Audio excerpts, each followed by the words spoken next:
Ready? What's up? Let's bring Improvement Services Committee to order. Let it be recorded Stoyer, Weary, Nicholson are present. Burnett and Johnson are excused. Approval of the agenda. So moved. Motion by Stoyer, seconded by Weary. Under discussion, hear none. All in favor? Aye. Nays, motion carried. Approval of minutes. So moved. Motion by Stoyer, seconded by Second. Weary. Under discussion, hear none. All in favor? Aye. Nays, motion carried. Regular business.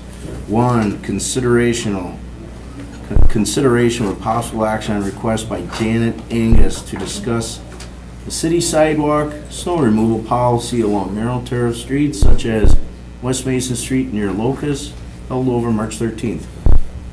Is there Janet Angus here? Yeah, approach the bench. Motion to open the floor. Motion to open floor by Stoyer, Second. second by Worry. On discussion.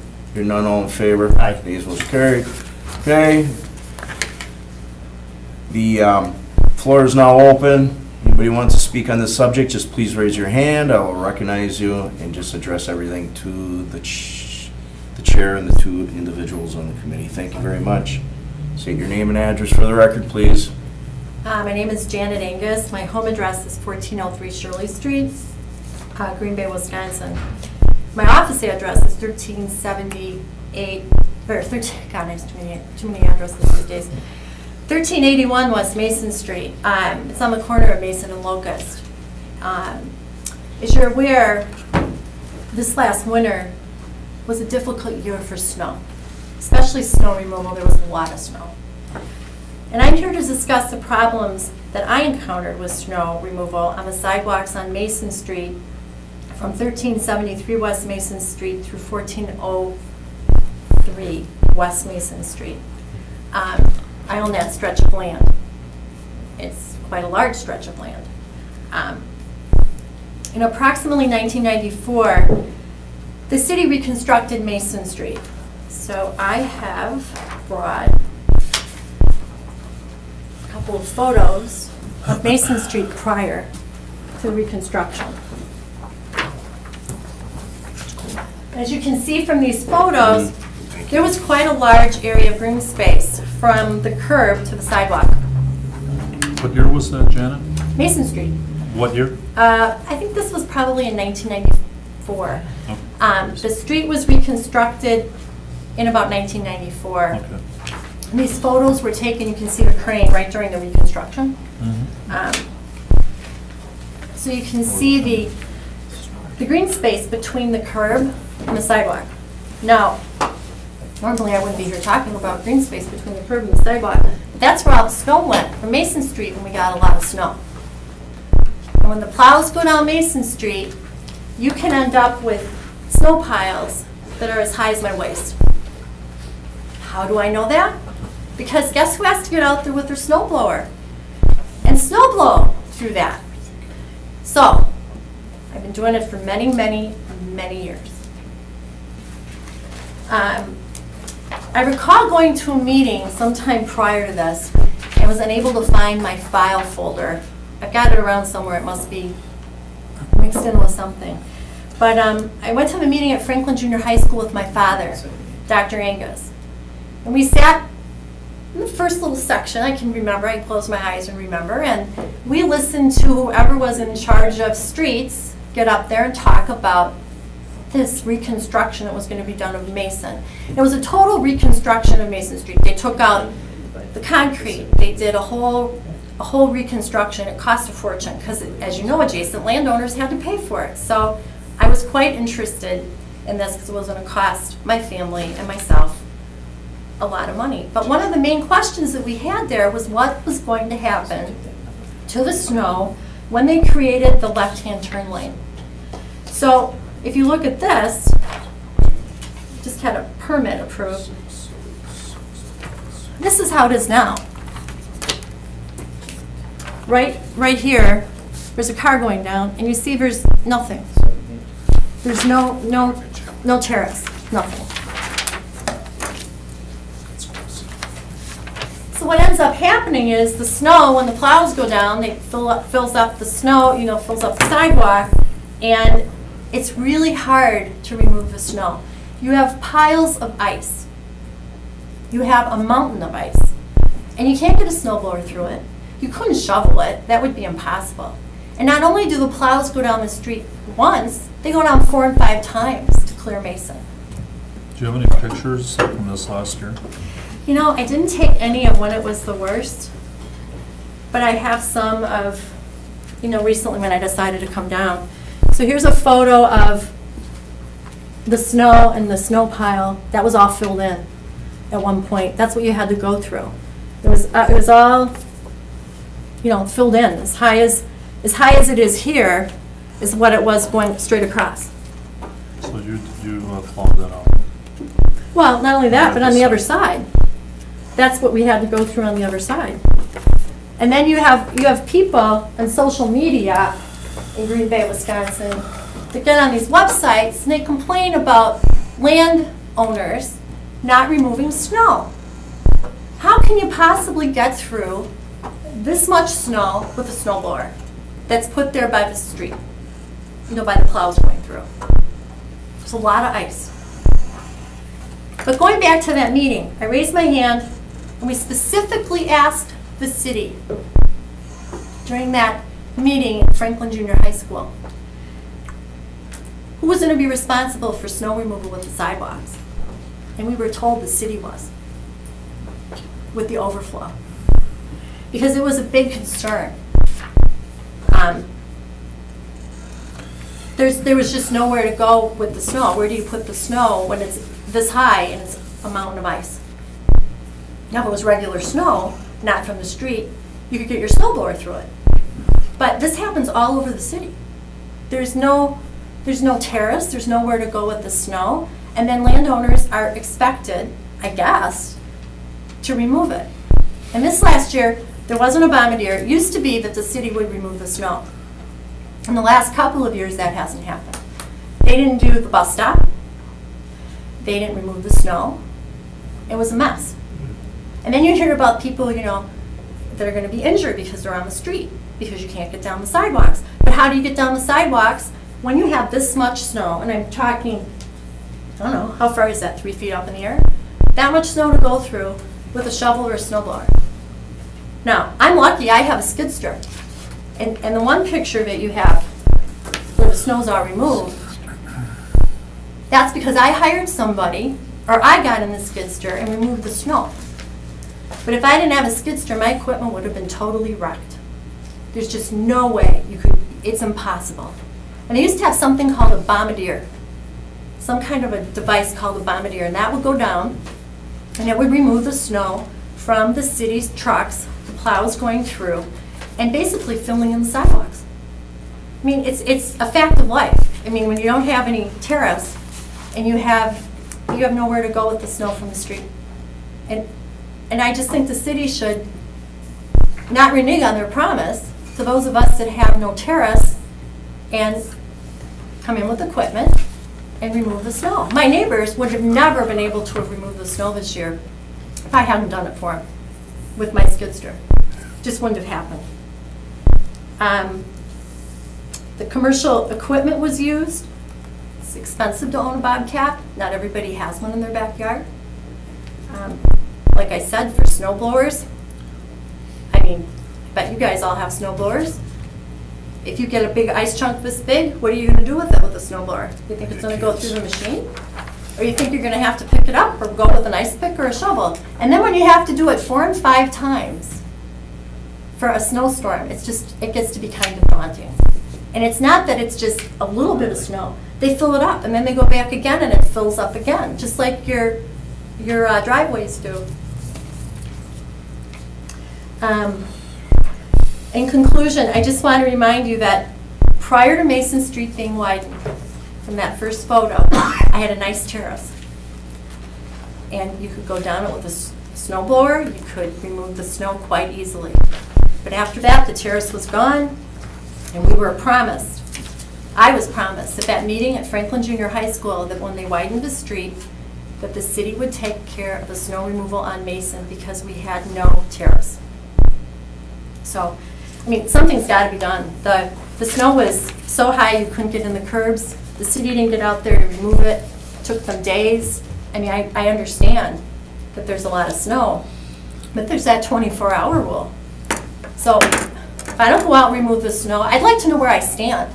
Am I gonna be responsible for removing the snow?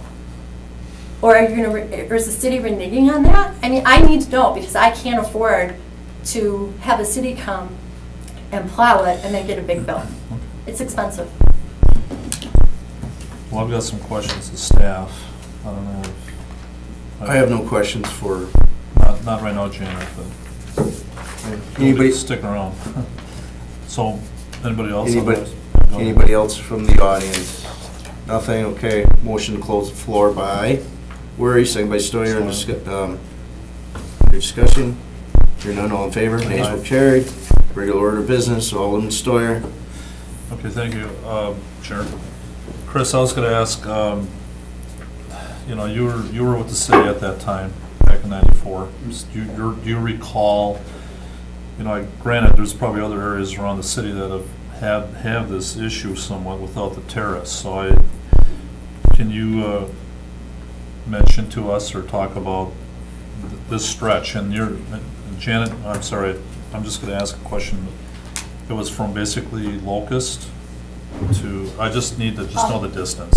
My property is from Locust, it goes What? west and east. Toward Ridge. It goes both ways. I Both own on both directions. sides of Locust. All right. But, it's more than that, it's everybody, because the terraces were Okay. removed for everyone. All right, I'm pretty familiar. Okay, that's all I needed. So I just, go ahead. I've been with the city since 1990. My first 15 years, I served as traffic engineer. I was in engineering division as traffic engineer, but I wasn't directly involved in the engineering and construction of West Mason Street. I've served as the operations division director since 2005, so the last 13 years that I've been involved in the snow clearing side of public works of the services. I'm not aware of any agreement or any activity that operations division has not gone out and specifically cleared anyone's sidewalks per an agreement. I am not aware, I don't have a copy of anything. But generally speaking, I can speak on behalf of the policy that DPW, that the city's maintained for a long, long time. Regardless of whether it's on a residential street or an arterial street, we understand that the bigger streets, because of the nature of those streets and our policy for clearing snow and ice. Anytime it snows, doesn't matter if it's a little bit of snow or 10 inches of snow, the arterial streets are cleared, bare pavement policy. Of course, we don't maintain that policy on residential streets. We don't plow residential streets until a snowfall exceeds 2 inches. That's the way it's been for decades. So of course, on Mason Street, where Angus Law Firm and the other businesses are along that stretch, they do get snow piled up every single snowstorm. The policy is, regardless of if you're commercial or private, the adjacent property owner is required by city ordinance to clear their sidewalk.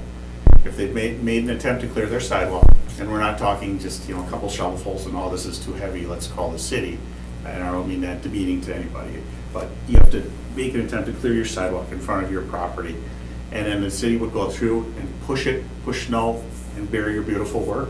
That's called overplow, in which case you let us know about that, because the driver doesn't always know. And I want to say, contrary to popular belief, the driver doesn't do it spitefully. The driver is focusing on all the hours they've been, maybe they're in a little bit of a trance and they're focused ahead and they don't realize what they've done. It happens, we're human. You call us, we go out and take a look, hey, we overplowed your sidewalk, I apologize, and then we'll send a sidewalk unit out there to clean it up. Generally speaking, I took a peek at the Angus property, the stretch within the last week or so before the meeting here, and the left turn lane did go in, so obviously the terrace got smaller. Looking back, I don't know how much smaller, but There is no terrace. well, there is a terrace there. The terrace is the city owns it's street right away from the back, basically 6 inches behind the back of the sidewalk, all the way across to the other 6 inches behind the other side of the back of the sidewalk. That's roadway right away. The terrace in front of the Angus Law Firm building is actually paved. The sidewalk section only has to be approximately 5-6 feet wide. by Americans with Disabilities Act, for mobility purposes, a sidewalk needs to be cleared minimum, or any walking path, whether it's a hallway, has to be minimum 36 inches wide. But of course, you're not going to have someone in a wheelchair or a scooter that's 36 inches wide trying to navigate exactly 36. So we look at, if it's 4 or 5 feet wide, it's good.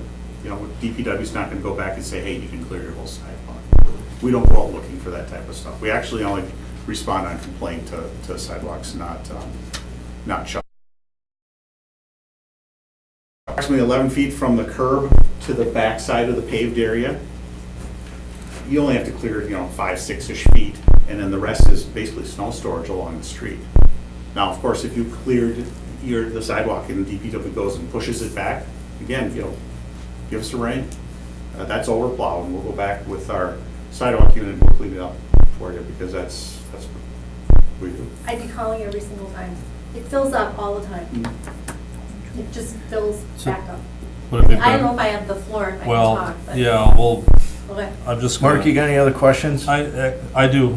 So in a case like that, I've had citizens that have called in, and I don't know what, as far as your protocol for that type of thing, but it seems like many times when the alders will call, that seems to maybe get things rolling a little bit more. I don't know what your experiences with that, Chris, because I know you get bombarded with calls and that, but what is your preferred method on that? Because I've had folks call me, and then I will contact, and it seems for the most part, I've been pretty satisfied with the service that Public Works is giving. So I don't know if there's another thought on that. Residents don't have to work through their alders. They don't. Stacy is one of our front office people. She answers our general numbers. We have numbers out at the West Side Shop that many people don't. They call us directly, and then we'll add it to the list. We have these types of issues all over the city. We have narrower terraces and narrower sidewalk areas on arterial streets throughout the city that actually are a worse situation than in front of the Angus properties. I'm not saying that to get out of anything. It's just that, if we go fight with Mother Nature, we got to store the snow somewhere. So there is an ordinance in place talking about all of this, correct? Ordinance for clearing your sidewalk, Yeah. yes. Okay. I'd almost like to look at that again, just to see what's involved in that. I know it's probably just cut and dried, but, maybe there's something over time that we can look at. So I don't know if we can do that right now. With clarification, that's an ordinance for clearing the sidewalk, Mhm. okay? Right. Yeah. Yeah, the ordinance talks to the adjacent property owner is responsible for clearing the sidewalk adjacent to the properties they own or manage if they have a property management company. So if the Within city 24 truck hours goes in and after. puts 3 feet of ice and the person's handicapped, does it cover anything like that? I'm not sure what you're asking. Well, Uh, let's say, Oakdale You mean, Booth. does the ordinance talk to that? Right, Oh, that's a policy practice that's been in place with Public Works for longer than I've been here. right, but the question is, if It's not- someone it's is not spoken in handicapped the- with 3 feet of ice, let's say Oakdale Booth, you're Okay. familiar with that corner, let's say there's 3 feet of ice that a truck put on that terrace, Okay. sidewalk, person's handicapped. City just, what is the city? We need to be notified if we're not aware of it. You'd be notified if you were. DPW would need to be notified by somebody if Okay. we're not aware of it. They Like would I clear said, it without a bill. without an invoice, without a bill. It would. Okay. Thanks, Chris. Mark, just go ahead. Well, I understand what Janet, what you're talking about, and there's other areas in the city that have had that issue. And, a lot of times people think of the terrace as like a grass area and that, but, yours is all paved, correct? So, I could just say something. No, just 1 second. We'll open the Uh, floor. Go ahead. so I don't know, it is a concern, and like I said, I have no extreme complaints right now, but I think that there are some issues that might need to be looked at. Just as far as this, but other areas of the city as well, and I don't know how to fully address that, if that's something that you'd have to look at the ordinance and see if something might have to be tweaked a little bit, or policy, like the policy, that's internal. It's like we don't really have much control over that, I don't think, do we? like policy, if they have policy, you know, there should be something we can look at and say, you know what, we need to do something. I don't know. I'm just throwing it out there. Chair. Policy's a policy, ordinance is an ordinance. Yeah, I know, but the policy is that something we can look at and try to change? Well, yeah. Okay, that's all I need to know. Okay. So, all right, that's all I have for now. Okay. Motion to open the floor. No, just one second, Alderman Okay, I'm Worry, sorry. do you, I'm sorry. Sure, yeah, I'll, questions before we open up the floor? certainly. Or do you want the floor open now? Yeah, why don't we open the floor? Well, Okay. fresh Second. minds. Motion to open up the floor by Stoyer, second by Worry. Discussion, you're none, all in favor? Aye. Okay, the floor is now open, just raise your hand, state your, well, you already stated your Oh, name. Janet Angus. Janet Angus. Yes. Thanks for opening the floor again. Yep. But just a couple of things. You know, what's funny about this whole thing is my sidewalks were cleared by the city for years. For years they were cleared. I did not have to do Mason Street. I had to do Locust. I had to do Shirley. And I could use my little snow blower there. And I could do that. Because I didn't have a Bobcat for years. But if I didn't have that Bobcat, that piece of equipment this last year, there is no way I could have plowed through that snow. It was horrible. You see what a nice job I did. I even took it away. I put it over in my empty lot. I cleared it out because you know what? The city had left on your terrace, your paved terrace. Now remember, you cut my paved terrace down by at least, you took it away. I mean, how many feet do you think that terrace was? I've actually got a diagram with the feet on it someplace. I just have to find the file. But that was probably a 10, 15-foot terrace. It was one actual turn lane of traffic took over the terrace on the Notre Dame side and on my side of the street. So you reduce the sides of the streets, and your plows go through. They go through 40 miles an hour, and they push the snow up, and they put it down into the snow. And then little old me has to go out there, or somebody I hire has to go out there and plow the snow. So you know what? You can say, oh, it's paved, and you can say, oh, you have enough footage to do it. But next year, I'm gonna actually, we have the snow that we did this year. I will go out and measure how high that snow is. It was this high this year, and it was solid ice. It was solid ice. And you know what? The city will have no problem with sending me a bill. They'll have no problem with sending inspection out, giving me a ticket. Did you get some bills this year? I didn't because I plowed the snow Okay. with my Well, I was just Bobcat. wondering if they're above and beyond. But I've gotten bills from the city before, So, but not on Mason. On Shirley Street, I did a couple times because I didn't get out there fast enough. And for me, it's 24 hours. My sidewalks have to be cleared. But you know, the street wasn't even cleared this year. I had ruts in my street going down Shirley Street. It was horrible. You couldn't even get out of the rut to go into your driveway. You didn't see me calling and complaining about I didn't call and complain about the condition of the streets. It was a bad winter. But in the same token, don't expect people that don't have an area for that overflow snow to go from the street to get out there and take care of their sidewalks. It's ridiculous from the city's standpoint. I think you're asking people to do an unsurmountable thing. Anything else, Janet? No. Can I have my photos back though? oh, yeah. Christie, got any That's how I questions for lose things. Janet? Oh, no. Mark, you got questions for No, Janet? no, Okay, motion to thanks, close the floor Motion to close. by Stoyer, Just second by need that Warrior. one. You You keep one. You Okay, keep now those. the Okay. floor is Thank closed, you. we're in regular business, Alderman Worry. Thank you, Mr. Chairman. Chris or Jim, Shawano Avenue. Back, the district used to be, I used to have both sides of Shawano, now I have one half and you have one half. Does the city, it seems to me, I remember the city clear some of that property. Just the overflow, or? 'Cause I remember the big. We do clear the big snow on our rollers coming trail through streets and- as time permits and as storage disappears. Shawano Avenue has a lot narrower sidewalks and terrace, if there's any terrace at all. Sidewalks are probably maybe 6 feet from the back of curb, so it's all sidewalk there. So that fills up quite quickly. Like I said, on Mason Street near Locust, it's about 11 feet from the back of sidewalk to the back of curb, so not all of it has to be cleared right out to the curb. So we have some space for storage of snow and some space for walking. So Shawano Avenue does get, I think this last winter, I think we cleared snow on there 2 times because the sidewalks just disappeared so fast. We had a harsh winter. So you're saying that, oh, I'm sorry, Chris, I Ms. Helen. No, go ahead, you go. You got the floor. I'm curious to You can be learn next. maybe some of the history of it, as to, I don't know if we still have minutes from some of those meetings, of motions that were made, promises made. I know everything now is kept electronically.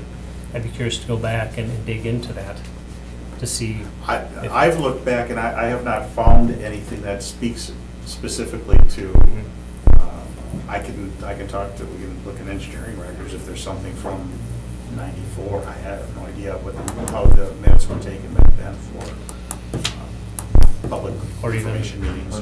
the clerk's office, some of the other minutes.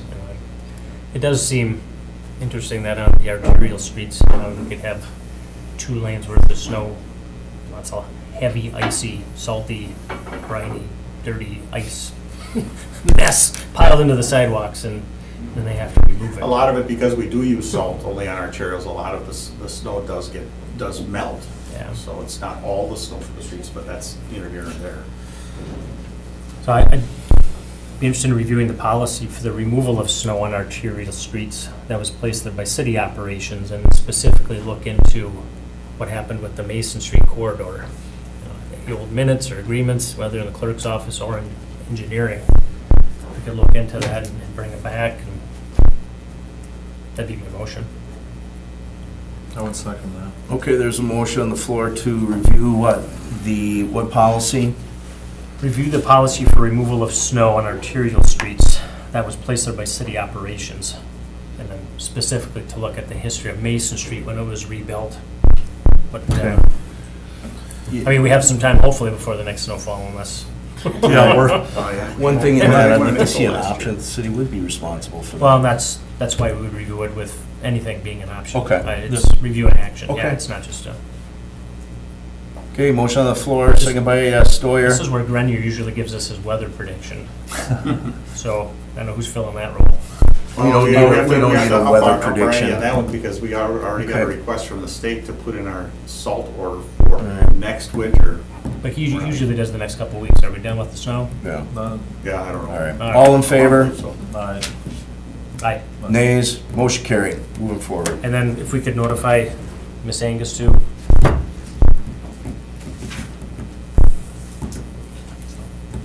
All right.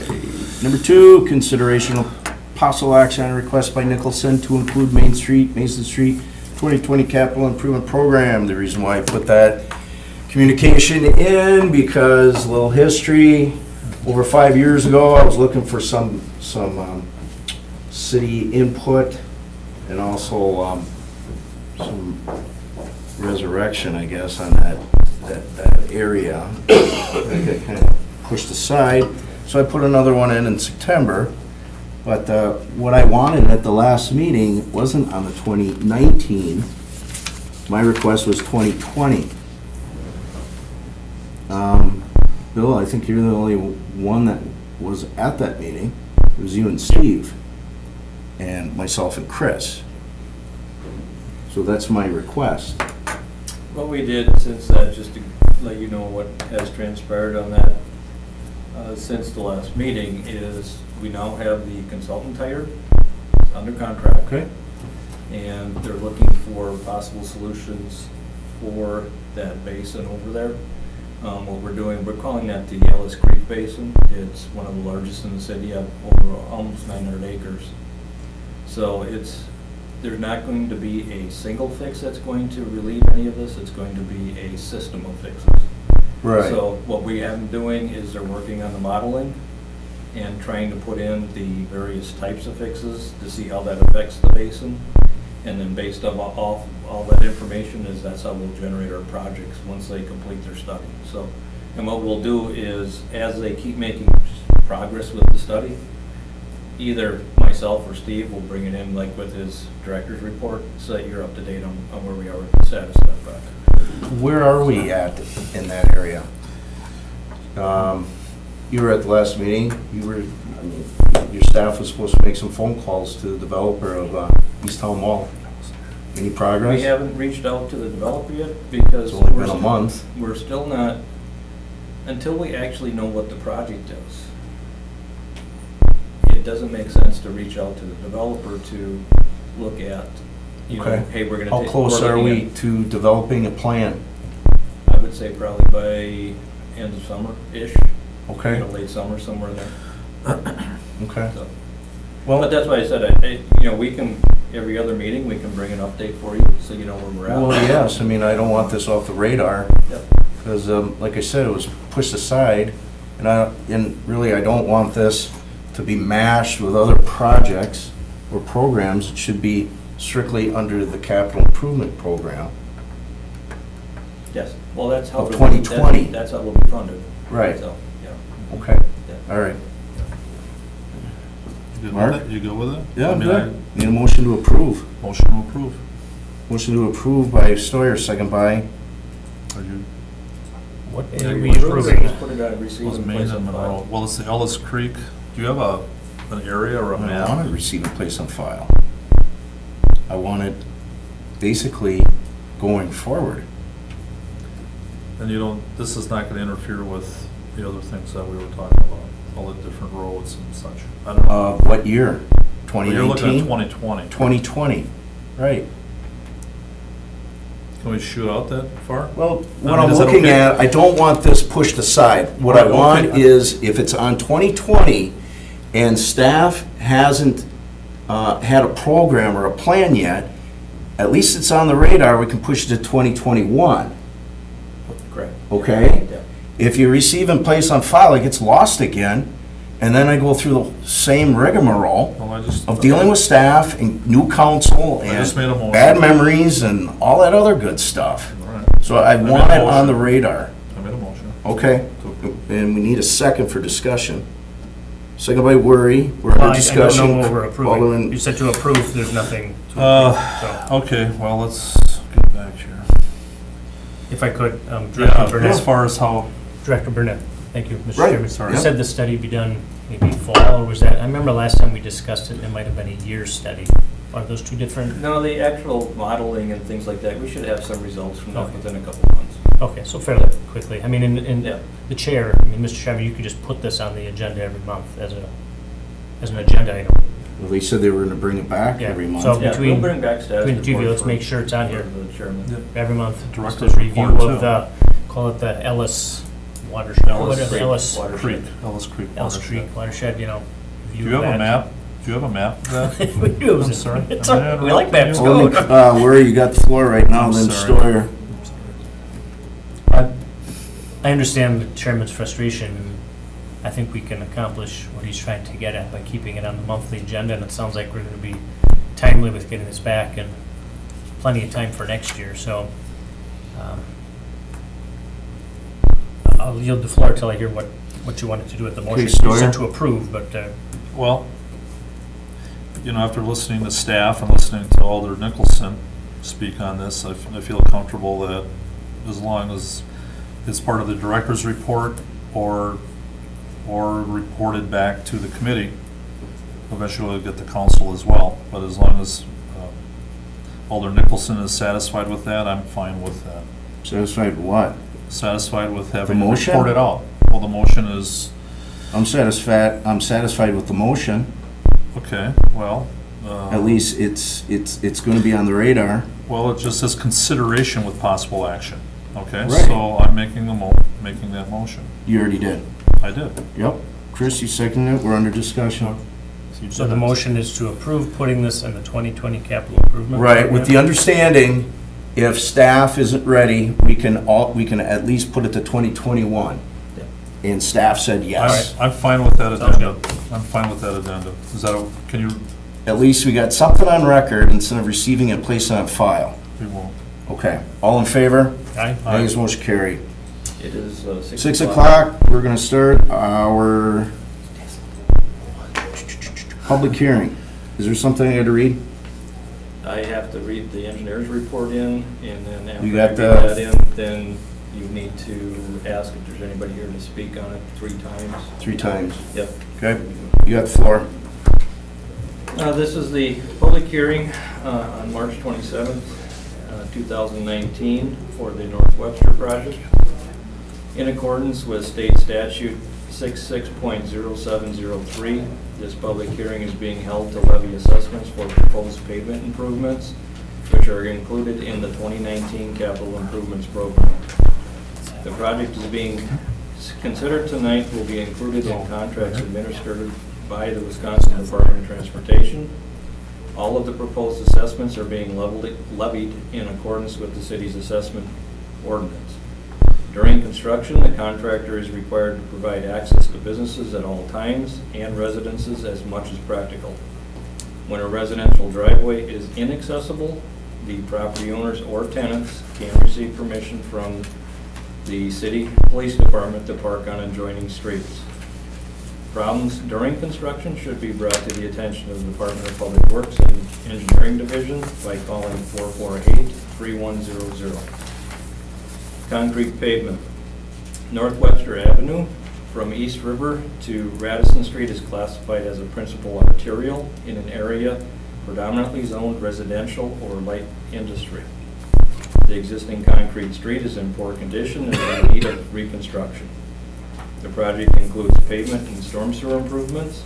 North Webster Avenue will be constructed with an 8.5-inch concrete pavement and have a typical clear width of 28 feet in each direction, which includes 2 5-foot bike lanes. The Wisconsin Department of Transportation will be administering this project. The estimated cost of pavement construction is $6,223,188. The federal government will be funding $4.9 million of the pavement construction, with the remaining funding coming from the city and special assessments. Sanitary sewer and water main improvements have been installed prior to the pavement construction. No assessments will be levied for storm sewer, sanitary sewer, or water main improvements. That's the end of the report. Oh, okay, thank you. So now I have to just ask who's in the audience 3 times. Yes. That's it. Forgot who's here. Yeah, for this. Then they get a Okay. chance to Is speak. everybody heard? Anybody in the audience? Okay. Anybody else? We got 3. Anybody in the audience? Anybody in the audience? Oh, we got 4. Somebody get a chance to speak. No 5? I got 4. All right, so just raise your hand and. Yeah, and then when you do go to the podium to speak, please grab one of the cards that's up there and fill it out so we have your name, address, and contact information. Okay, who wants to speak first? No hands?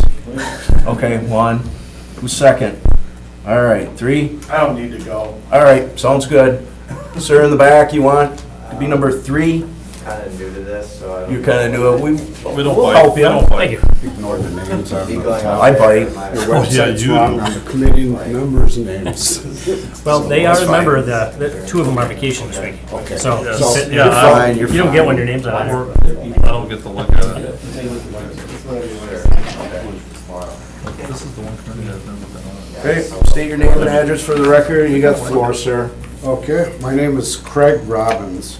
I live at 740 South Jefferson Street in Green Bay. I am representing Paul's Pantry, which is located at 1513 Leo Frigo Way. I've been the executive director at Paul's Pantry for the last 19 years. I want to thank you for giving me the opportunity tonight to clarify our property location, and second, explain why we feel a special assessment on that property may be an oversight. And if after I've explained our disagreement and our property should be identified as one subject to the special assessment, we would like to request that Paul's Pantry be given an exemption based on the amount of community assistance we provide to the community, and also in consideration of our ongoing improvements to the subject property, which will beautify the new Webster Avenue corridor and will also raise surrounding property values. In 2015, Paul's Pantry purchased 2 empty, undeveloped parcels from Mike Holman located on Klaus Street. The parcels were purchased for $35,000, and this was done so with the intention of future expansion. We have paid property taxes on these vacant lots each year because they did not have an exempt purpose. Over 35 years, we have been able to grow as the Green Bay community has grown. We are currently serving over 4,000 households annually, with 13,000 people within those households. Currently, we are distributing over 9 tons of food each day, 5 days a week, to those in need in our community. We are able to do this only with the support of the private sector. Paul's Pantry has never applied for nor received any federal, state, or local tax revenue. We rely entirely upon donors, volunteers, and food suppliers. After Paul's Pantry purchased the 2 parcels at 919 and 925 Klaus Street, which are parcels 2274 and 275, we immediately started looking at the 2 parcels located just to the east on Klaus. These 2 parcels, 2272 and 2273, is where the former Loading Dock Tavern was located. You might remember this rundown bright orange tavern. For years, the tavern had not only been an eyesore, but trash, empty bottles, cans, along with hypodermic needles were found on the south side of our existing warehouse, which was constructed in 2006. After years of negotiation and thousands of dollars in legal fees and the cost of a Phase 1 environmental study, we were able to close on the property for $278,000 last June. We immediately had asbestos testing and abatement done in order to raise the tavern that fall at a cost of $11,000. If you would please note on the handout that I gave you, page 1, the street address of our warehouse, which is subject to the proposed special assessment, is located at 926 Vanderbrack Street and is listed as parcel 2271. On the next page, page 2, you will see our request submitted to the city on 7/9 of last year to combine parcels 2272, 273, 274, and 275 into the parent parcel 2271, which has the address listed as 926 or 930 Vanderbrack Street. Looking at page 3 and 4, this shows that the request was approved by the City of Green Bay on July 18th of last year to be effective in 2019. As I mentioned, this combination of parcels was done so we could build an addition to the south side of our warehouse located on Vanderbrack Street. The plans for the addition have been approved by the city and construction is well underway. Footings and walls will be completed this week. On page 5, there is a blown-up section of our plan showing the existing driveway facing east, showing access from North Webster. Please note, as part of the plan approved by the city, it shows this driveway will be removed and closed per City of Green Bay standards. This driveway may be the cause of the confusion. On page 6 is a drawing showing the completed curb work. Next page on 7 is a street view of the property, looking west from Webster Avenue prior to the tavern being raised. This shows the driveway in question. Finally, the last page is a city map showing the project location and the combination of the parcels. 99% of our operation takes place at our main building and our corporate office located on Leo Frigo Way. The warehouse, located at 926 Vanderbrack Street, is only used for storage. Product is moved to the main building by forklift each morning, and most large deliveries are accepted at our loading dock located at our main building on Leo Frigo Way. On occasion, we will accept semis at the Vanderbeck Street warehouse dock, which is on Vanderbeck. Leo Frigo Way is a rear-facing property to North Webster. Vanderbeck Street dead ends at Leo Frigo Way.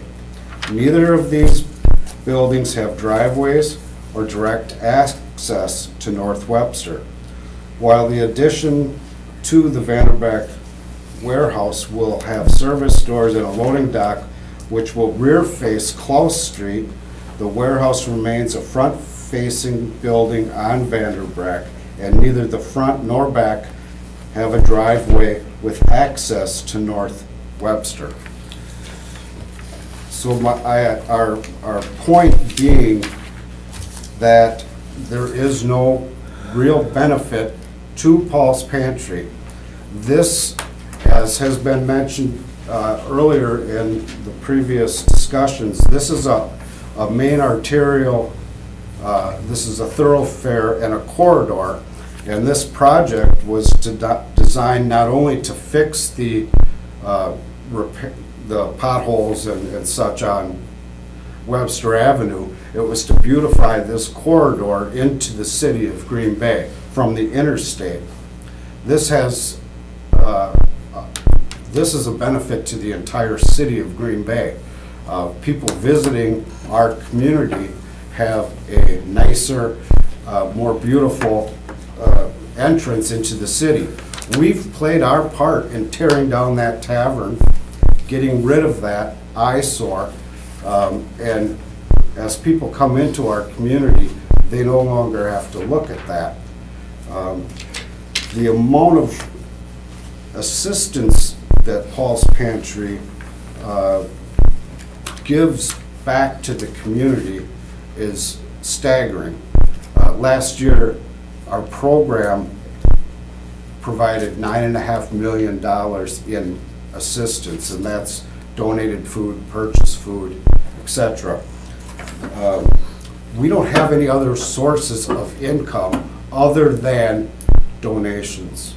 So if you give Paul's Pantry a $50 donation, that money is given to us with the understanding, especially if we sent you an appeal in the mail or a newsletter, that $50 is to be used for Paul's Pantry's program, and it is not to be necessarily used for any other type of expense outside of our program. And I think that the assessment that we received for this parcel 271, which is, as I mentioned, located on Vanderbeck, is an overly burdensome assessment on a nonprofit that provides so much assistance to our local community and is taking away from that mission and using our citizens' donations in a manner that is not consistent with what we do. Questions, Mark? Thank you, Chair. Yep. Craig, thank you for coming in. It was very well stated, and thank you for all of that. Just a couple things. You get donations, of course, and some monies, et cetera. And I was just going to say, with your organization, how much of that goes directly for help, or how much of it is for administration costs and other things? Because to me, it looks like you spent some money, correct, to tear that bar down? Yes. You paid for that? We paid for that, and that is part of our planning process that has taken place over the last 35 years. We have a capital improvement budget that we try to contribute some money to each year. Just because an organization is a nonprofit Right. doesn't mean that they shouldn't have a profit that they can put towards replacing equipment and planning for the future needs of the community. We've invested some funds over the years and have been able to do that.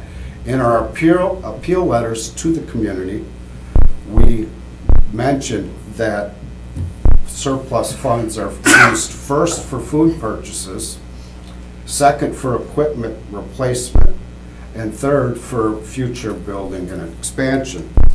You asked the question of how much goes to our program.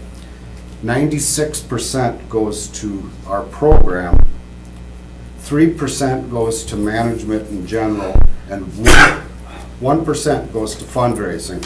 And if you'd like, you can have this. Okay. This is our functional expenses for last fiscal year. Thank you. That was just my major question, because I know with nonprofits, you still have administration and such that you need to take care of and such. So we understand that. We try to run the organization as if it was, our own home. And you all know we have water heaters and furnaces that need to be replaced. Funds need to be set aside for that. And with the community growing and the need as the need grows, we've been able to grow with the community and provide that assistance and really keep the social fabric of our community from becoming, Just you know. just in addendum to that is that, I mean, year after year, I mean, you're growing and that, and it's good or bad depending how you look at it. I mean, you would, That's right. you know what I'm saying? Yep. Part of that. Yes. So do you feel that it's improving, the situation's improving somewhat, or is it getting a little more tough in order, and I realize this doesn't have to do exactly with this, but Right now, just your financial state. All right, that's Nope. not on the agenda, I'm not gonna allow that. All right. Stick to the subject, Thank- please. Thank you. Any other All right, questions? no, I'll Mark? be good for now. Okay. Chris, you got any questions? I don't either. Thank you. thank you. Number 2.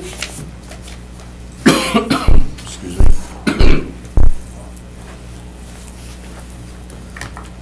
Okay, my name is Craig Bile.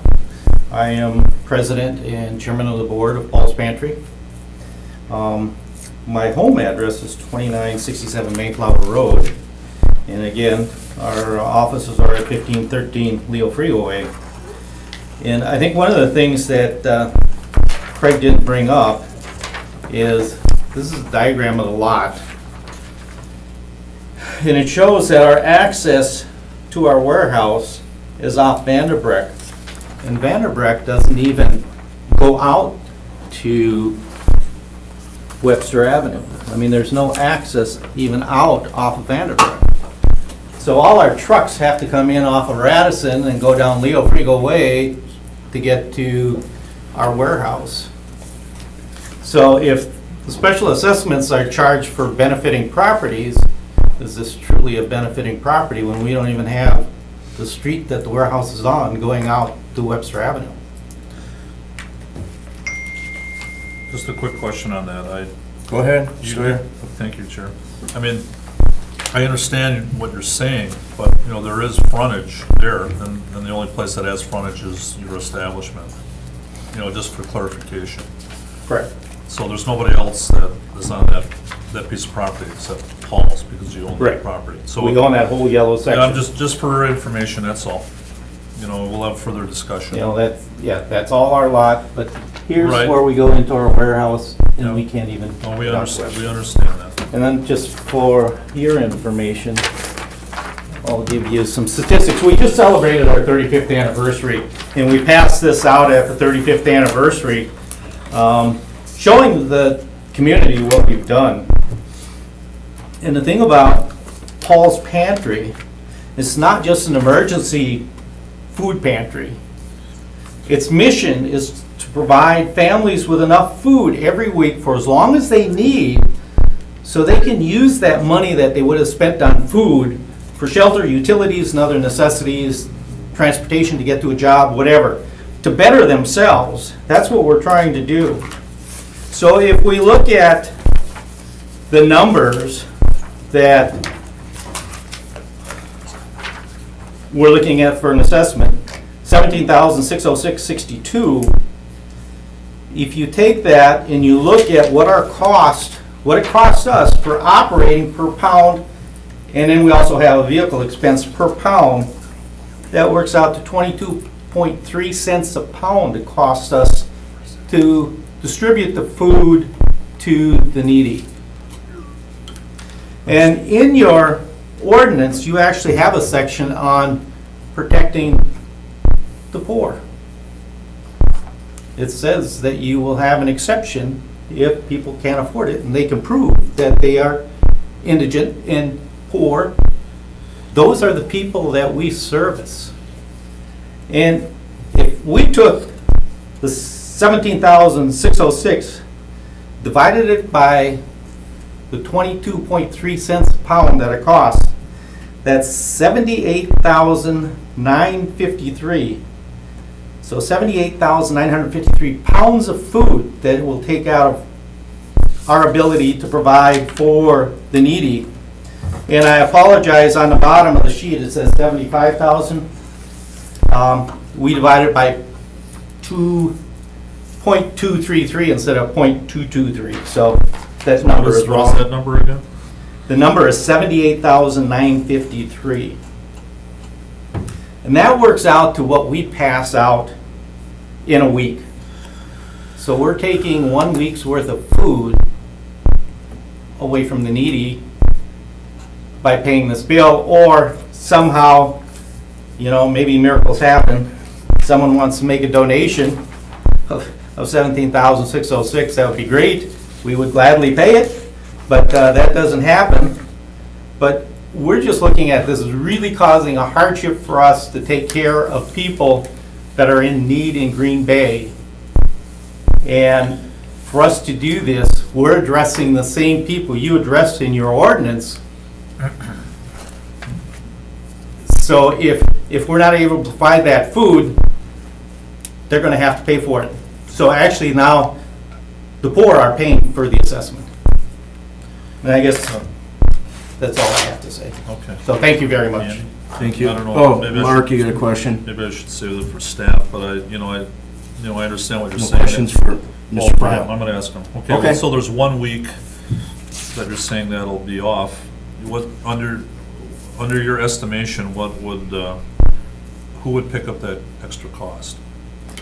We would have to Just try to asking find you. a willing donor to give us some money, because, we have limited resources. We can't just, Well, no, might not just be you, it could be the taxpayer in general. So I'm just throwing that out there. That's all. if we could get an exemption and the city pay for it, that'd be great. Okay, that's just one of the possible options, so. That's all I have, thank you. Okay, questions, Chris? If not, thank you. Okay. And we fill this out and Yep. Right to you? Yeah. Anybody else? Number 3 in the back. What am I allowed to talk about? Well, The project. strictly just the Webster Avenue, Anything on East the River, north Radisson side. Street, correct, Bill? Correct. Yep. Okay. Any questions or concerns? No, Okay. thank you. Now what? We close the floor for the Close the hearing? floor. I would like to add a comment regarding the comments that were made is like Mark had alluded, or Alder Stoyer had alluded to, is the assessment is calculated by front footage, not by access to the roadway. So anybody could own frontage on North Webster or any street that's assessed, and you get assessed by frontage, not if you have access to the street. So I just wanted to make that clear. And as far as the indigency thing, council has the opportunity to make that determination, and but that's something that's done at the council level, if I remember right, Vanessa? So indigency actually only applies to single-family residential homes.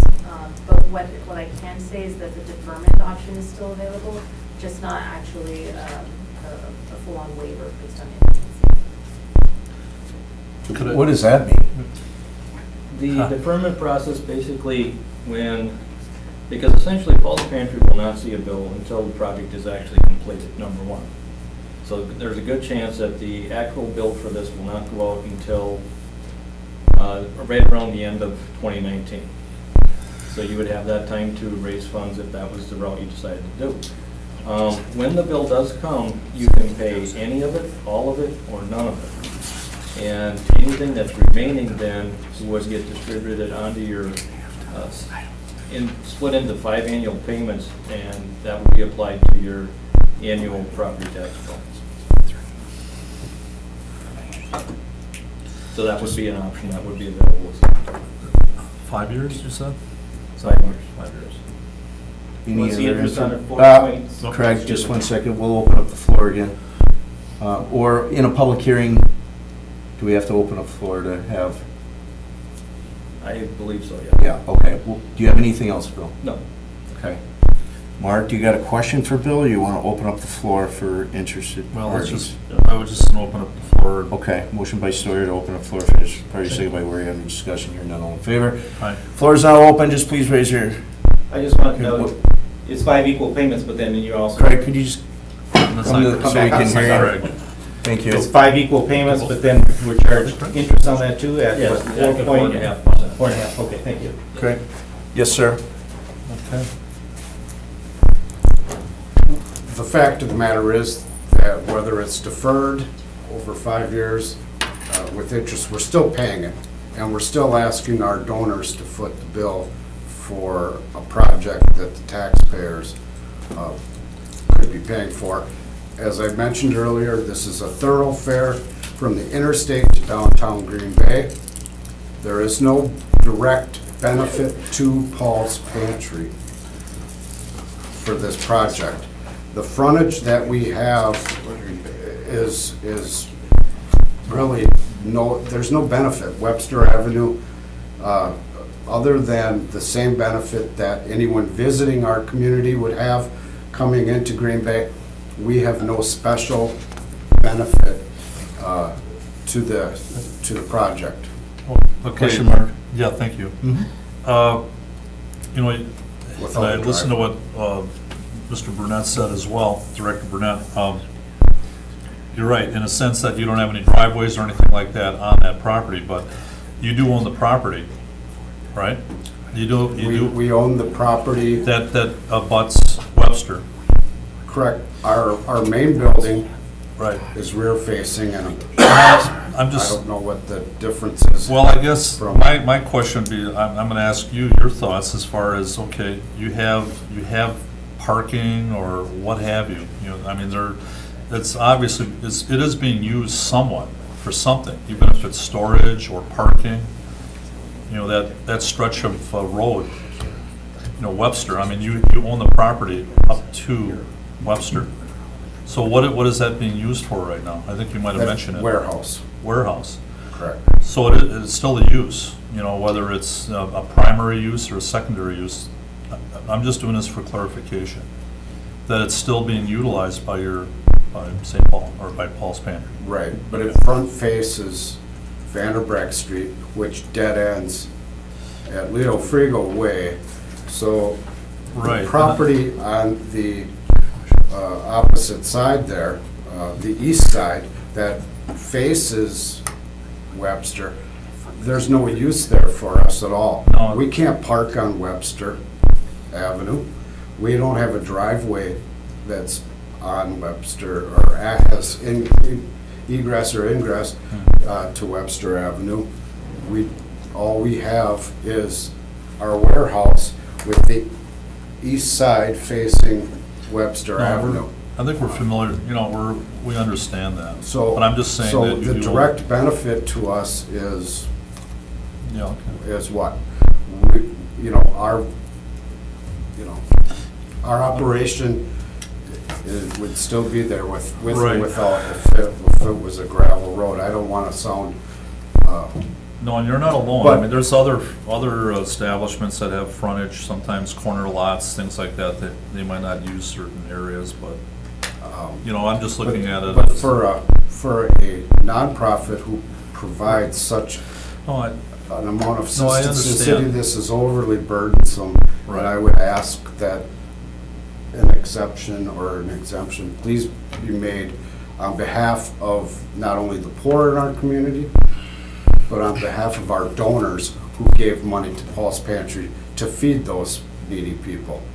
Those are the two groups that we're here representing My tonight. understanding, this is a one-time assessment. I understand that. Okay, All right. I still don't believe that, that we should be included in this special assessment. Since it is a main arterial road or thoroughfare, I think that it's the city's responsibility to pay that, and that's where we stand. Okay, that's all. Any other, do you have a question, Mark? No, I'm done. Worry? I just have one question, if I could. Go ahead. Using your pie chart here, Yes. the approximately $10 million, is that fundraised every year, that amount? That includes the in-kind or donated food cost, as well as Okay. funds that are raised, as well as, so from an accounting standpoint, with an accrual-based accounting, that pie there includes the donated food that we give out. So there's a value Large part of placed that. on that food Okay. by our accountant, by our auditing firm, Hawkins and Ash. They place that value on the donated food. That is included in the program that you see there, 96%.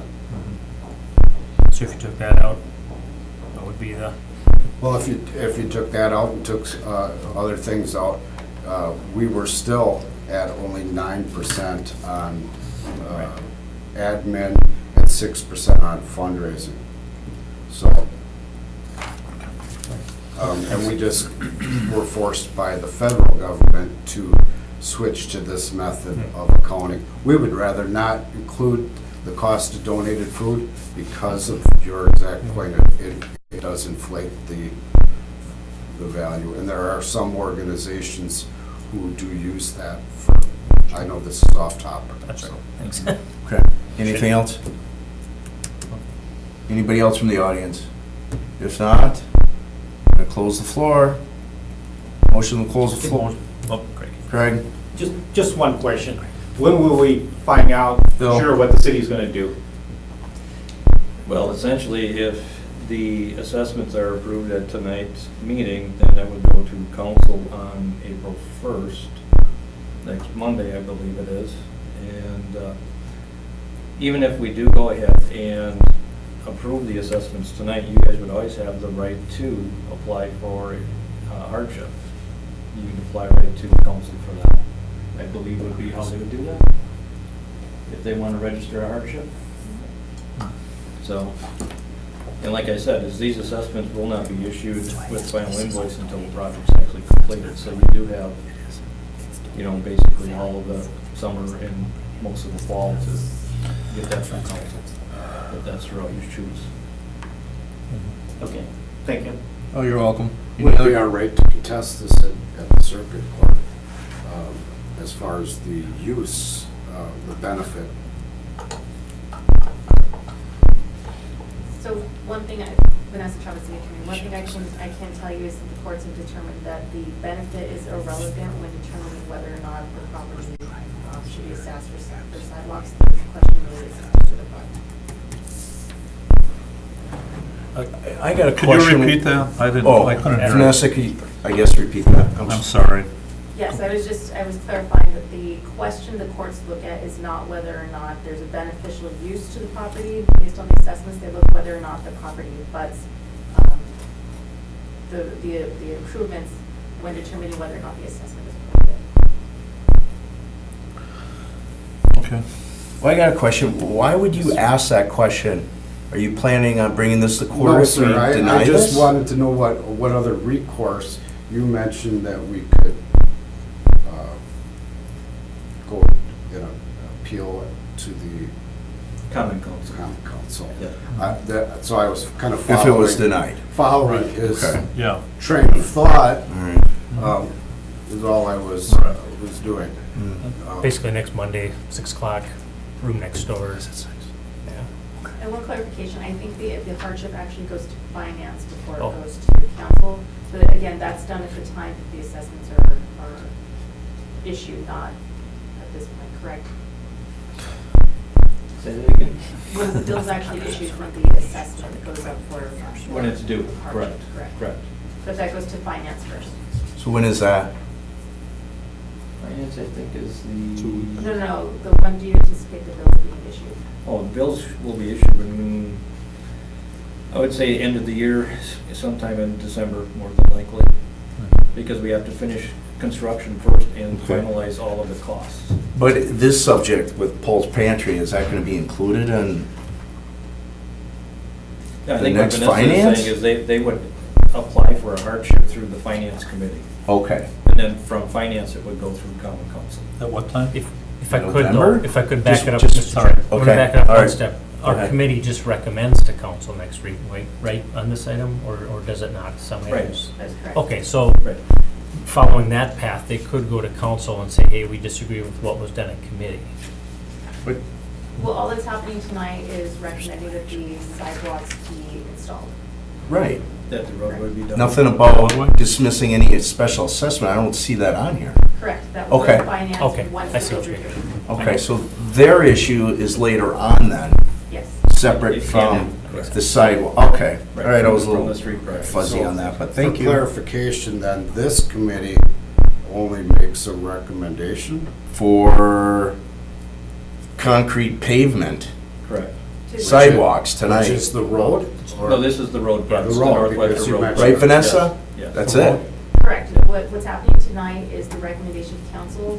The committees always just make recommendations, and then at the council level is when it's final. And there is no step in between the finance committee? Not at this point. At this point, nothing's in front of finance because there is nothing for them to look at to try to waive or anything. Okay. Because you don't actually have. a Does that make All right, sense? so Just the street. from here to the council. Well, what do you mean from here to the council? Please be specific. We're basically discussing sidewalks. That's all we're gonna take action on. Your issue is gonna happen At the end of the year. end of the year. When the payment. And in the meantime, they should apply for, They can apply for a hardship to the finance committee.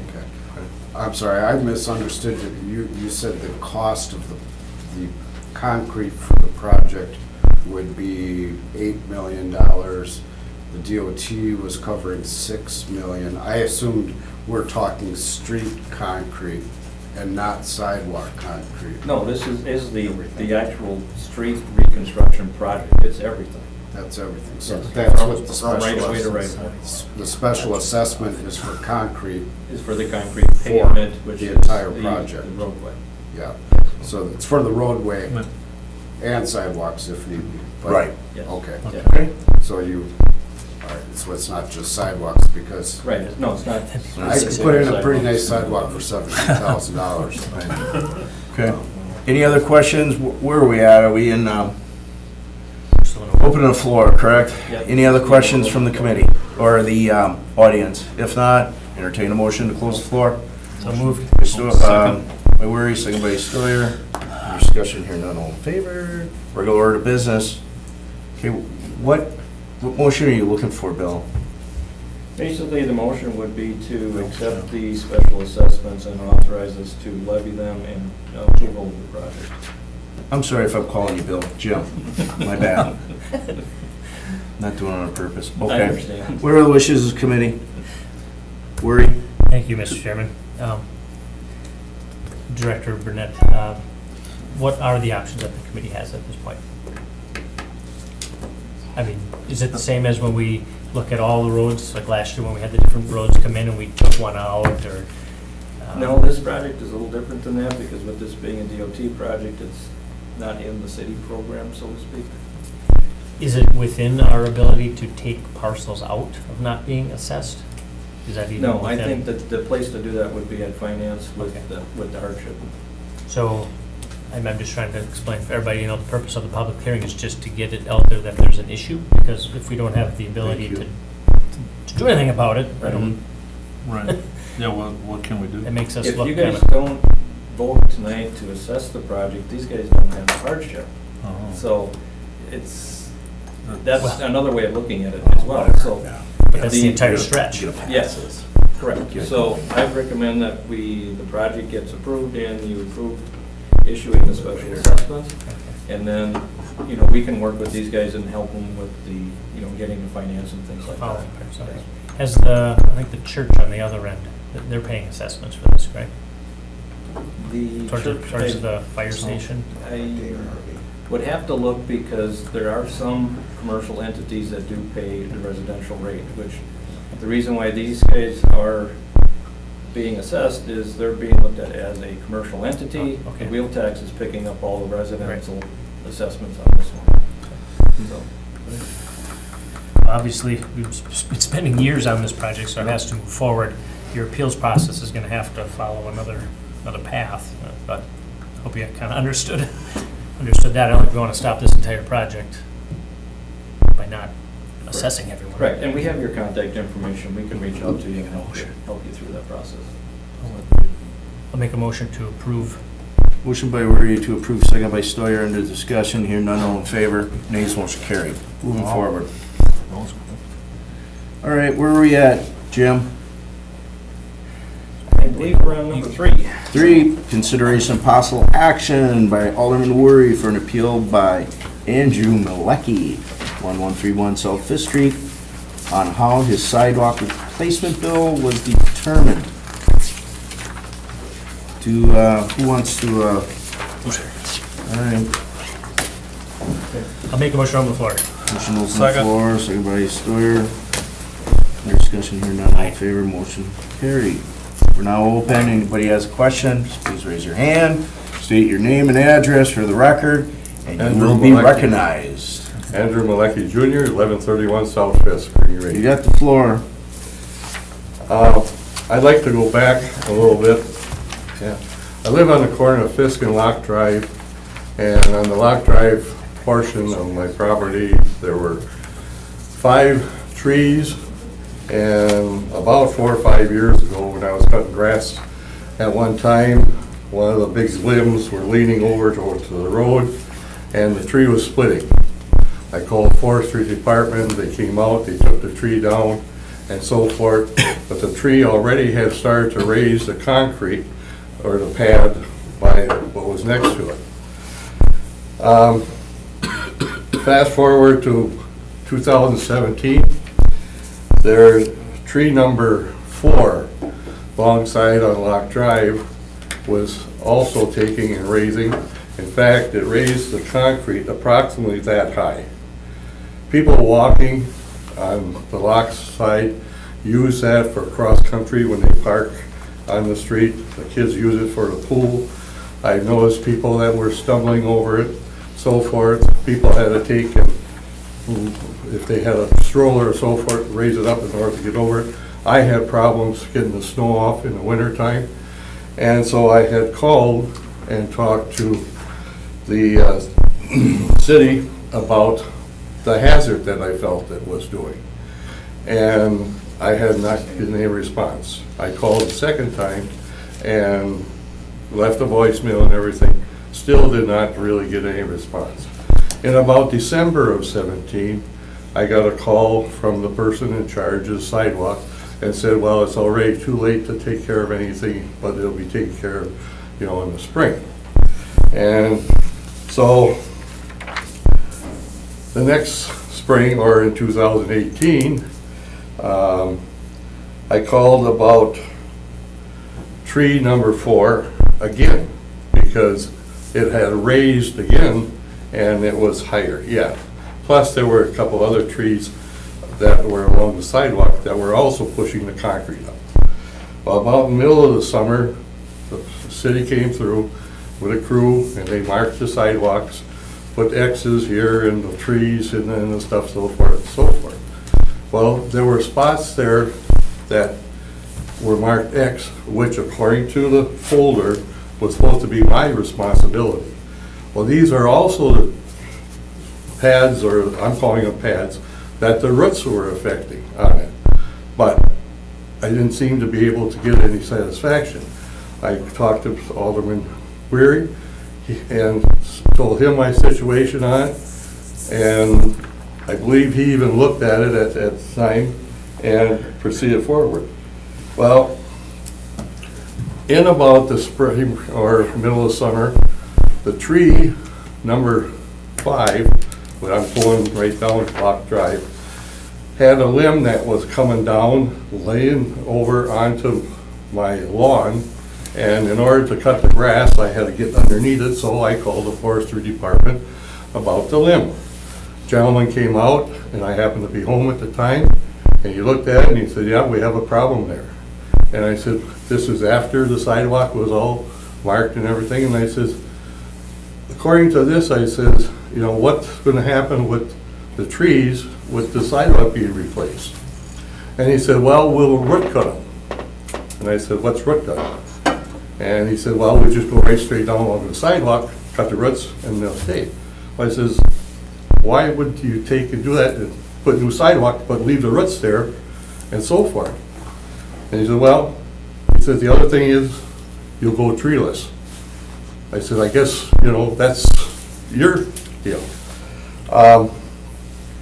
So we went along with this, and I had a conversation back and forth. I talked to Jamie on the phone, and Jamie, the sidewalk sidewalk person. Okay.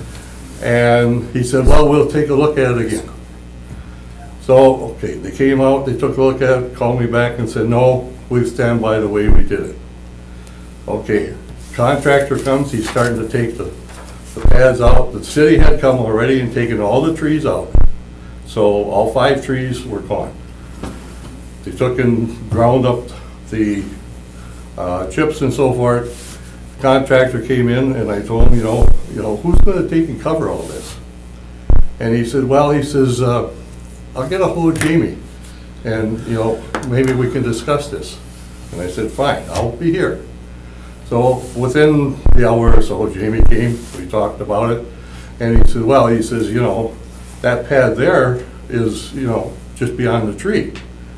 He says, that's not pertaining to the roots. Well, he says, what do you mean? The tree that's coming from there has got roots under the sidewalk and is going up the side of the lawn towards my house. And he said, well, that's the tree you had there. I said, sir, I've been here since 1959, and there has never been a tree there. I says, I can guarantee you that. And he said, well, you know, well, that's the way it is. I said, okay, what about the pad that's out in the front of the house?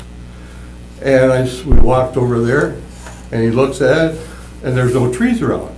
But he said, well, it's flaking, you know.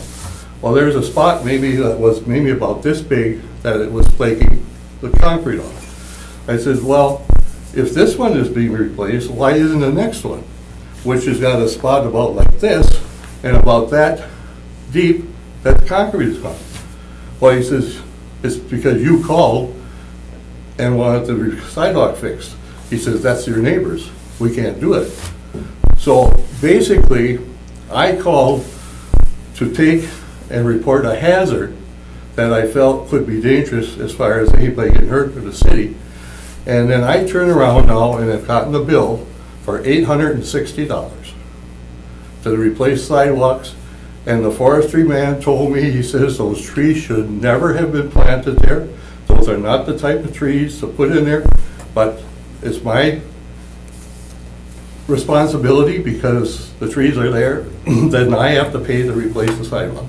And I don't feel that should be. Thank you. Any Mark, you got the floor. Thank you, Chair. Hey, Chris. Thank you, Mr. Malecki, for coming in. We all deal with situations like this in our districts, maybe not exactly like this, but how many cakes, if you will, or squares, sidewalk squares did you have to replace? I mean, some were city damaged, some was, you know, a lot of times it'll be both. So the yellow is what? The yellow. This would be the diagram that I So got. the city was supposed to take care of these, correct? Right. And then the yellow ones are yours. This is the one that I talked about with that the flaking is on. And this is the one next door that it's worse, in fact, So the city's saying that you need to take care of that. Yeah. right? As well as the other ones? And Well- Basically, Mark, if you look Yep. at the diagram, Yes, the cakes that are marked with an X are the resident's responsibility. The cakes that are marked with a T are the city responsibility. right. And there was a total of 20 linear feet at 5 foot wide, so there's 100 square feet that the resident is responsible for in this case. Right, but he was mentioning that, would you say 860? $860 is the bill that I got. So Yes, I because guess they- that's the question. The cost this year was roughly $860 a square foot, and he had 100 square feet, so that's how that was calculated. And 100 square feet would be, All the ones each with one, the X each one of on. those is 25 square feet, roughly? Yeah, roughly 4 sections, or 4 cakes. Okay, and that's part of it's the cost, so. All right, well, we'll discuss this. Thank you. Okay. That's all I have. Any other questions from the committee or the audience? If not, turn to regular order of business. Motion to close. By Sawyer, second by Waring, discussion adjourned. All in favor? Nays, Aye. motion carried. Regular order of business. Waring. Thank you, Mr. Chairman. I passed out, everybody has basically the same thing Mr. Malecki had with the Ts and the Xs, it's that same diagram. You can see one where it's cakes, I think 21, 22, 23, 24 are all caused by the tree, some of them being 3 cakes out from the tree. There are cakes 18 and 7, which are also 3 cakes out from the tree, but not considered the tree. And I think that's the frustration is you have cakes that are the same amount of distance away from the tree as others. Some are being charged the tree and some aren't. And I can clarify that. Pardon? I can clarify that. Okay. If we're all looking at the same diagram, you know you're referencing cakes 10, 9, 8, 7. 10 and 9 were in a upheaved position where the roots actually pushed the cakes up. So they did not meet ADA conditions anymore. Cake 8 was not heaved in any direction whatsoever. Cake 7 was not affected by a tree because cake 7 on the left-hand side of the cake had actually settled, causing a difference in elevation between cake 7 was here, cake 8 was here. What happened to a 7? If cake 7 would have been affected by a tree, because there was a tree originally somewhere by cake 6 or 7 also. That That's one. one of the resident had referenced that tree was one of the first trees taken out. What year was that? That was 2 years ago, 3 years ago, something like that. Right, exactly. When Somewhere in that Jennifer- ballpark. It was taken well before the other tree. Right, Jennifer was able to pull it up and said there was a tree there. Right, yeah, Okay. I agree there was a tree there. But what I'm saying is, cake 8 was here, it was level, it was usable. Cake 7 had settled at the joint with cake 8. That's why we left cake 8 in place. So on the other side of cake To answer 7 your- was where the other tree was, and they Correct, could have pushed correct. it up. And, right, Or so, the roots? I mean, you don't see, I don't know. I mean, this is, when you're dealing with this, there is no set pattern in stone, like saying, 24, 23, 22, 21, so we should also take 11, 10, 9, 8. I mean, it doesn't work that way. We have to actually physically inspect these things in the field and look at them, which And- is what was done. And I appreciate the work Jamie did. I know I don't know if he's new to the position or what, but the prior person was a lot more Tim Long. reasonable in looking at things. To Kyle my Long. Kyle Long. yeah. Tim Long's a Jamie cop. seems pretty stubborn. Maybe he's learning. I don't know. Maybe it's been done wrong before, but I've had he's not willing to budge on his initial assessments on things. And the previous person had always would go out and look at it with me and say, oh yeah, hey, is there some kind of restriction that he can't go out and visit with the older person and look at the sidewalk now, or is that something?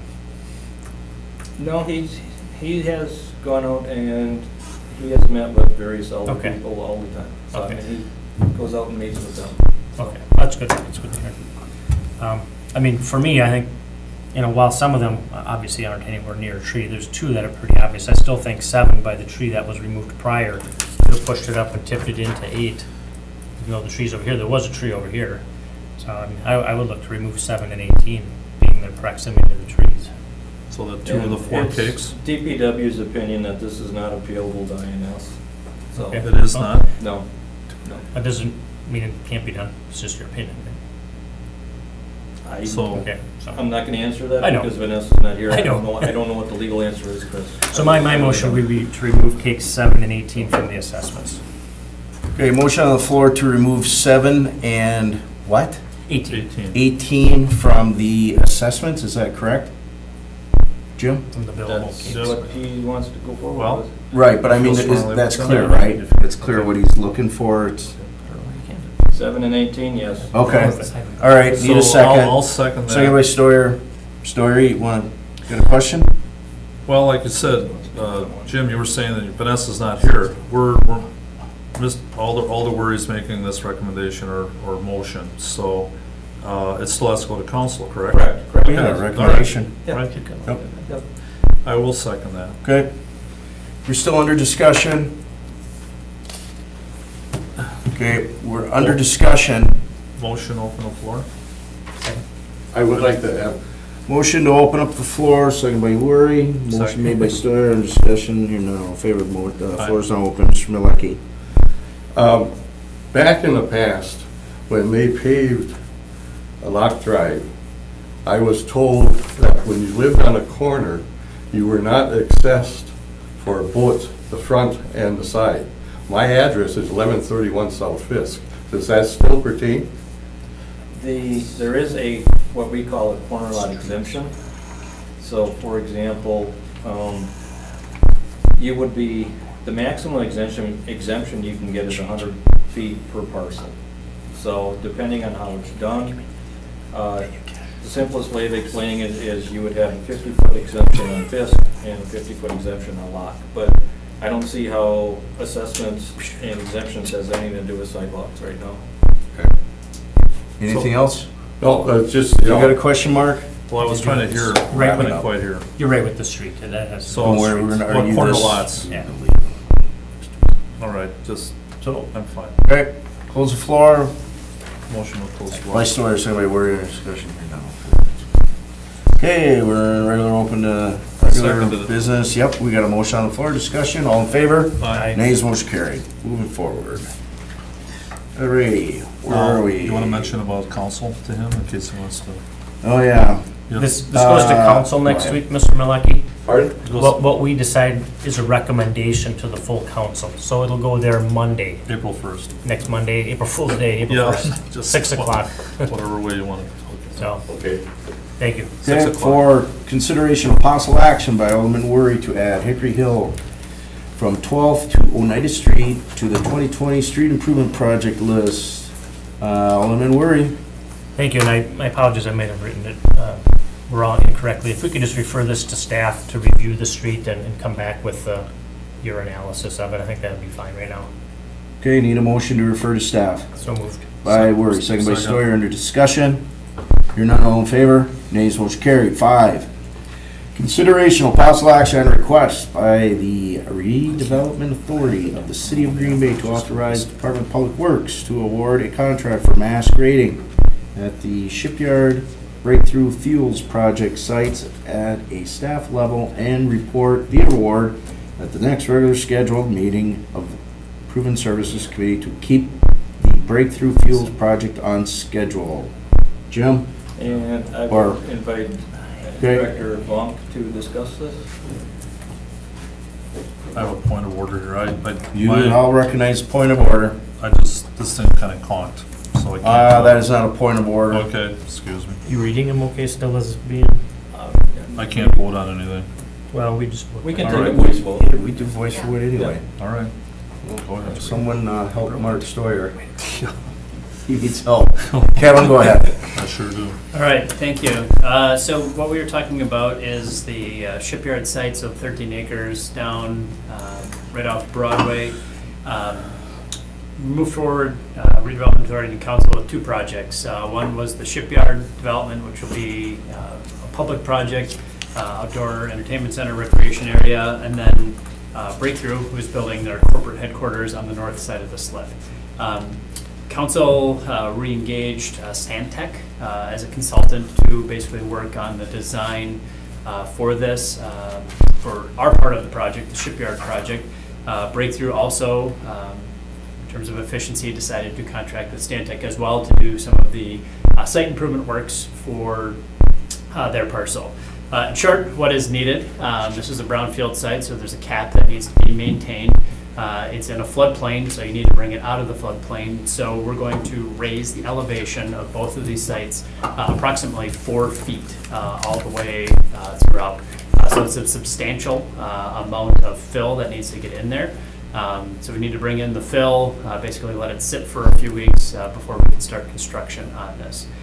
So with that, in order to keep timetables moving forward, Breakthrough would like to get in the ground within basically as soon as possible in order to get their project going. I believe Director Grenier had made this request to allow us to go through and put together the bid package or put it out on the street and allow for bids to be turned around expediently and then report back to this committee and council of what needed to be done. So with that, I guess I could answer any more questions that you have specifically on Anybody this. got questions for Kevin? Mark? It seems straightforward to me. Okay. Worry? No. Okay, straightforward. Anything else? Nope, That's it? Okay. Entertain a motion. Move to approve. Motion to approve by Worry, Second. second by Stoyer. Under discussion. Thank you. Yep. All in favor? Aye. Nays? I'll be a nay. Moving forward. 6, consideration of possible action and request by Department of Public Works to execute the bridge operation agreement for fiscal 2020 with the Wisconsin Department of Transportation. Jim? Okay, basically what this is every year we have a annual agreement with the DOT for the bridge tenders for the 3 bridges. And we do this contract every year. Essentially, the DOT reimburses the city the cost of the wages from the bridge tenders. So this brings in $560,000 worth of revenue, which covers the bridge and other maintenance items on the bridges. So we recommend approval of this agreement and authorization to have the director execute the Okay. agreement. Needing a motion to that effect by Move to approve. Worry, second by Stoyer. Under discussion, here none, all in favor. Aye. Nays, motion carried. Consideration of possible action on review and award the following contracts. A, station number 6, kitchen remodeling work. You want these held? We can Because do I will separate separate them, separately. and that's a Yep. privilege. Yep. So, 7A, no, I do things legal. Well, I'm just- So, Jim? Okay, Prefer to count this for next project was week. bid out yesterday. You can read my and mind. Some word. we Go ahead, ended up- Jim, I'm listening. We ended up having 2 bidders. One bid came in about 10 grand over what estimate was, and one bid came in about 10 grand less than estimate. So we recommend awarding this to Millbach Construction Services in the amount of $49,286. Millbach has recently done 2 city park projects for the city, and they have performed very well. So Okay. we're Need a motion to that comfortable awarding effect? this to them. Aye, Stoyer, second by Worry, under discussion, here none, all in favor. Aye. Nays, motion carried, sidewalks 2019. Jim? Okay, sidewalk 2019, we had 2 bidders, which is pretty typical for a sidewalks contract. We recommend this one, it goes to Fisher Ullman Construction, Inc. in the amount of $287,185. They happen to be the people that did the contract 2 years ago, and last year we ended up having someone else do it, but they've always done a very good job for us again too, so. Hey, need a motion to that effect to Second. approve by Stoyer, second by Worry, under discussion, here none, all in favor. Nays, motion carried. 8, consideration of possible action on applications for concrete sidewalk builder license by the following. And we're gonna have separation. We can do all 8A, these together. IE General Contractors, We can do them all together. Inc. All right. You want Are to- they all good? Yeah, they're all good. Okay, need a motion to accept A through D. So moved. Second. Motion by Worry to approve A through D. I read the first one. B, in the Countryside Concrete LLC, JC Sandy Construction LLC, and KPC Concrete Contractors. Motion by Worry, second by Stoyer. Under discussion. Hear none, all in favor. Nays, Aye. motion carried. Director's report, Jim? And was going to leave that to Chris to give a Chris? brief summary on how we've been doing with bulk waste and things like that in lieu of the flooding and those types of Did things. we run out of salt this year, or were we all right? We did not run out of salt. We have about, well, Could've used more. the state contract still owes us 275 tons. We have about 500 tons in stock. And then we still had a reserve capacity of 1,200 tons that we could have gotten. Now, we're hoping that we don't have any more ice and snow, but that Mother Nature doesn't tell us until it happens. Last year, we had snow on April 24th, but it went away relatively quick. But it was, or later in April, I don't know if it was 24th. April it was 14th. 14th, it was 24 inches. inches. Yes, it was ugly. But that too passed. We are, but with the flooding along the East River Basin, we, within the flood zone, last week and this week, we are in DPW.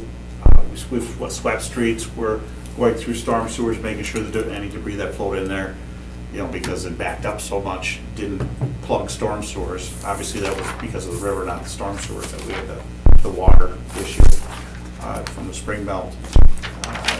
We are doing no charge collection from all impacted residents. They can either haul it to one of our 2 bulk centers or put it out to the street. We'll collect it no charge to them because of the nature of the disaster and impact. I want to commend, I went down there and talked to some of the folks down there, and I was very impressed with DPW, the crew, and the city staff that was down there working on this, very much so. Kudos to your department. I'll pass it on, thank you. One other real quick thing, we still had frost in the ground when we had a little bit, some quick melting and then the high water, which keeps groundwater higher up in the gravel some bays. Potholes manifest themselves real well at this time of year. We've been working real hard to keep up with that. A couple of our older pavements, Alderman Sawyer and I have talked numerous times over the last couple weeks. For example, Shadow Avenue really took a beating from the spring thaw. So where are we at with that? We are close to being done. We're not doing regular pothole patching, as I mentioned to you. It's a combination of pothole patching material and then a higher performing mastic type sealant over the top, so all that pothole patching stuff doesn't pop out as easy. So. Well, I know you're looking at it. I drove the curb lane today, and where it is done, I mean, it's not a brand new pavement, but it sure is it's day versus night. Okay. Anybody else?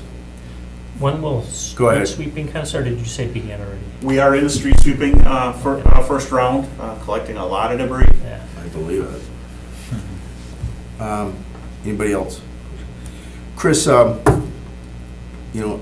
made a comment that it's hard to get through staff.